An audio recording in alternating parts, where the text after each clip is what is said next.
This story is called Homeless Man Returns Woman's Lost Wallet, and she gives him a gift that changes his life.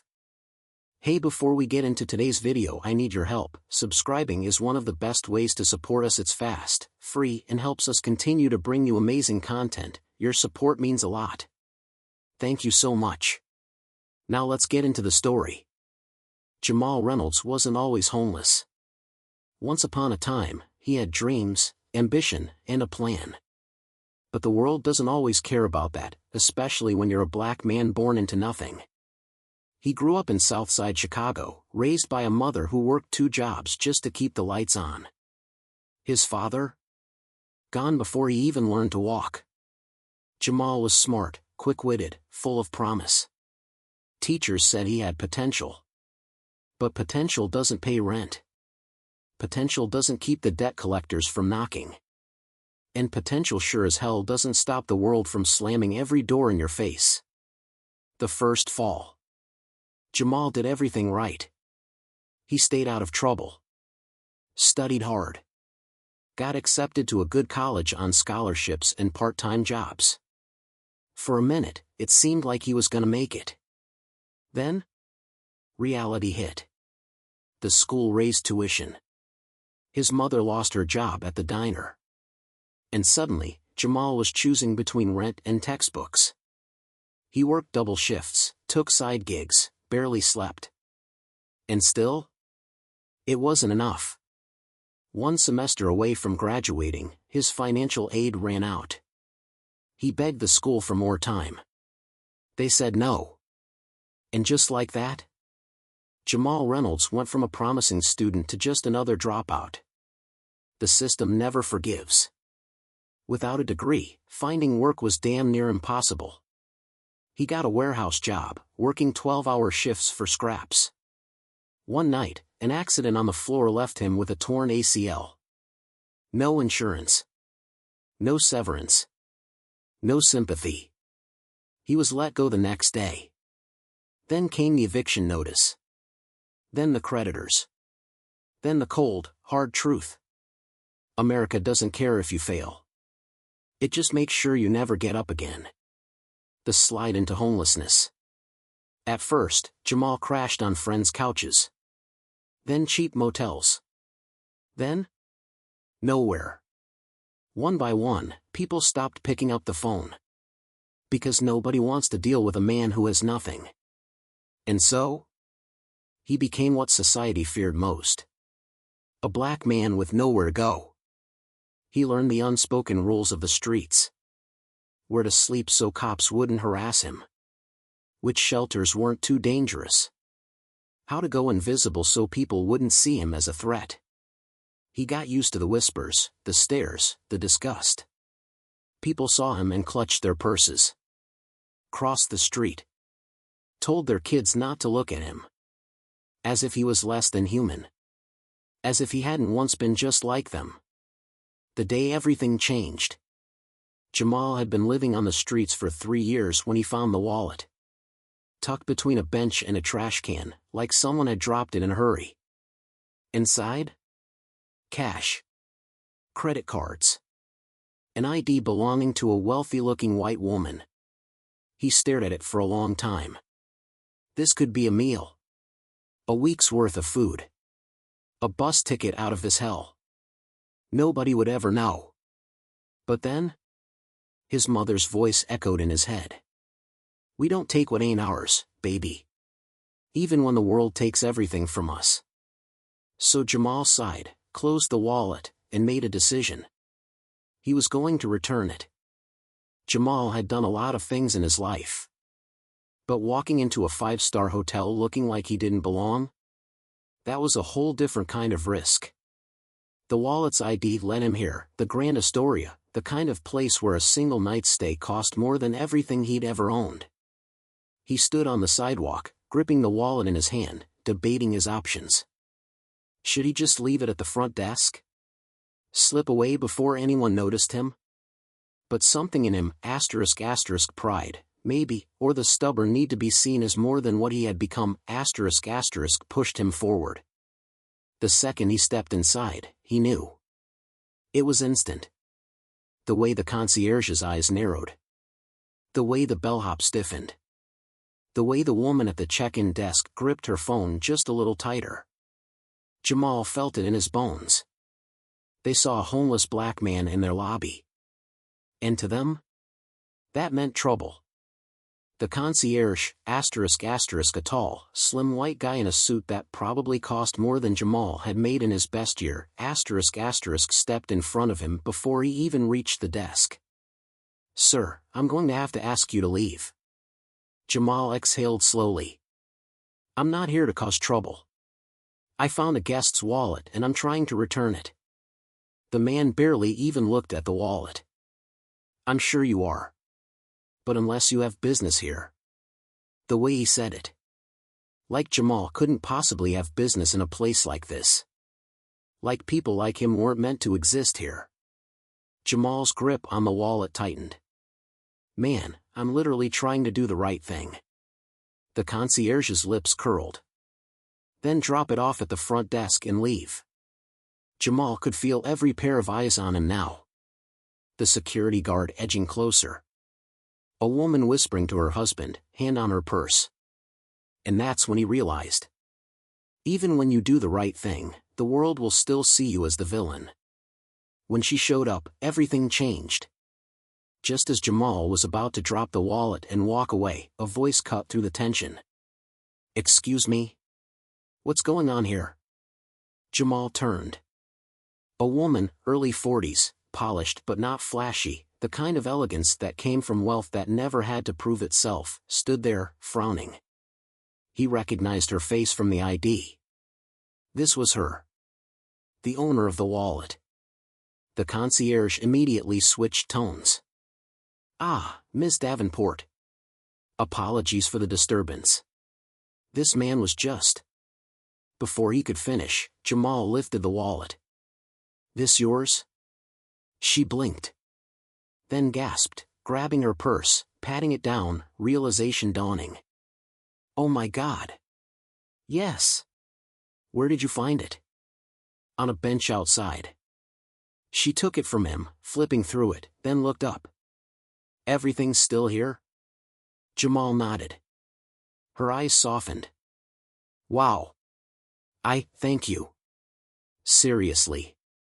This means a lot." For a second, he thought maybe, just maybe, this was going to be one of those rare moments where things went right. And then?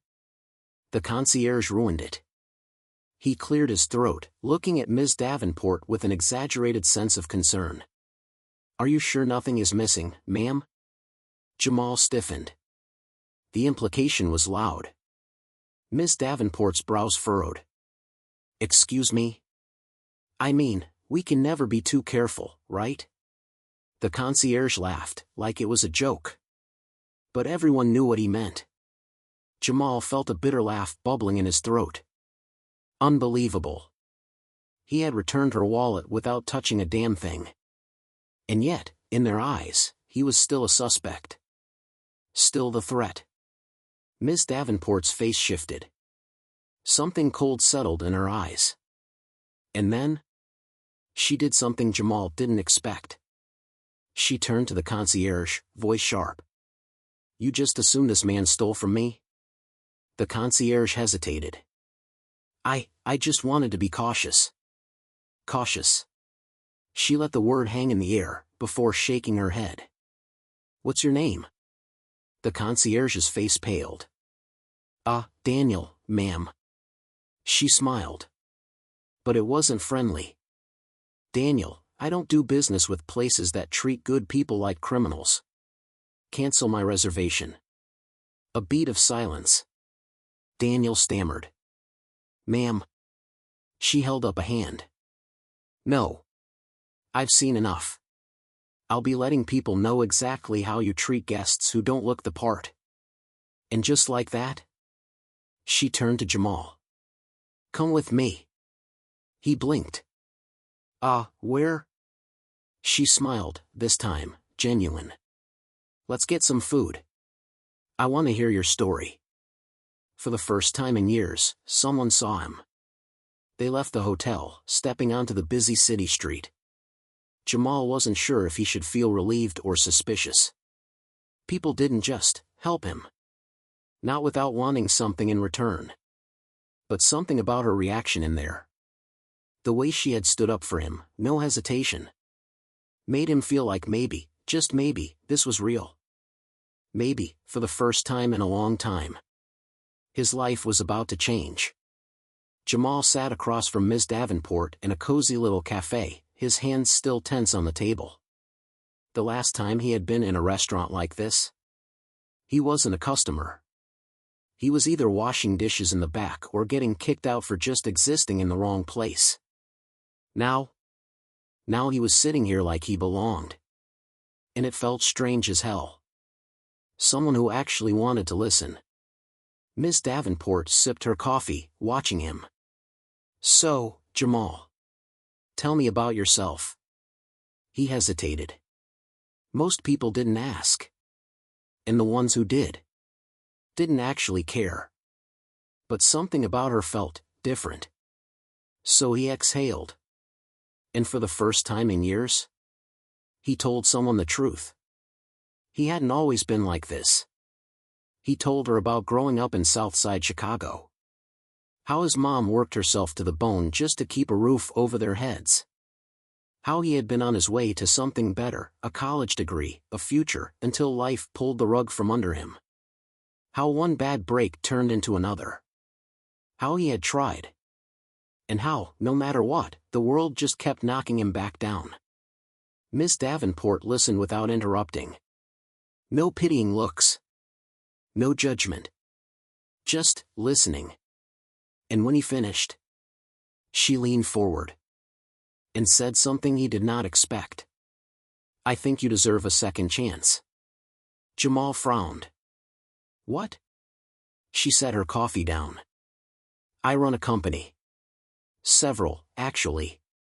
And one of them is an outreach program for people trying to rebuild their lives." Jamal blinked. This sounded too good to be true. "And you're just offering me help? Just like that?" She smiled. "I'm offering you a choice. A chance. What you do with it, that's up to you." Jamal sat back. This was insane. No one had ever just offered him something without expecting something in return. And the last time he believed in a hand up, he ended up on the street. So he folded his arms. "Why? Why would you help me?" She was quiet for a moment. Then, she reached into her bag, pulled out an old, faded photograph, and slid it across the table. Jamal looked down. His breath caught. It was a picture of a young black man. Early 20s. Strong. Smart. Full of hope. And he looked just like Jamal. Jamal slowly lifted his eyes. Miss Davenport's face had softened. "That was my brother." A pause. He didn't get a second chance. Silence stretched between them. Jamal didn't need to ask what happened. He already knew. The system. The streets. The same story, over and over again. Only this time, it wasn't his ending. Because someone was giving him a different choice. And for the first time in a long time, he wanted to take it. Jamal sat in Ms. Davenport's office a week later, still half convinced this was some kind of setup. But it wasn't. The address she gave him wasn't fake. The job interview wasn't fake. The second chance was real. And now it was his move. The first step is the hardest. Ms. Davenport's program wasn't a handout. It was work. She set him up with a job at one of her warehouses, handling shipments, learning logistics. It wasn't glamorous. The pay wasn't crazy. But it was honest. And for the first time in years, Jamal had a steady paycheck. A place to stay, a shared housing program for men getting back on their feet. A chance. But nothing came easy. Because starting over is brutal. Especially when you're black, broke, and carrying the weight of the world on your back. the world still saw him the same way. Even though he was working, he could still feel it. The looks. The assumptions. Security guards watching him too closely in stores. People clutching their bags when he passed. And one night, on his way home, a cop stopped him. For nothing. Just for walking while black. Where are you coming from? Work. Work where? Why does it matter? It was a familiar dance. The same one that had knocked him down before. But this time, he had something to lose. So he clenched his fists. Kept his mouth shut. And waited until they let him go. Because this world wasn't built for people like him to win. But he was gonna do it anyway. The turning point. 6 months later, Jamal had saved enough for his own place. A small apartment. Nothing fancy. But it was his. And when he got his first promotion at the warehouse, he took a long breath. Looked around. And realized he wasn't just surviving anymore. He was living. The full circle moment. One day, he got a call. Miss Davenport wants to see you. Jamal pulled up to her office, confused. She was standing there, smiling. I have something for you. She handed him a folder. Inside? A job offer. Not just any job. A manager position. He looked up, stunned. You serious? She nodded. You earned it. Jamal let out a shaky laugh. This was real. He had gone from sleeping on the streets to running the very place that gave him a second chance. And for the first time in a long time, he felt unstoppable. The last conversation. Before he left her office, Jamal turned back. Why me? Miss Davenport smiled. Because someone should have done it for my brother. Jamal nodded, understanding exactly what she meant. Because life isn't fair. And most people like him never get a second shot. But when you do, you take it. You run with it. And you never look back. Jamal Reynolds wasn't just a man who got lucky. He was a man who fought for his future. And this time, he won. Because sometimes, the right person at the right moment can change everything. And Jamal was ready to change the world right back.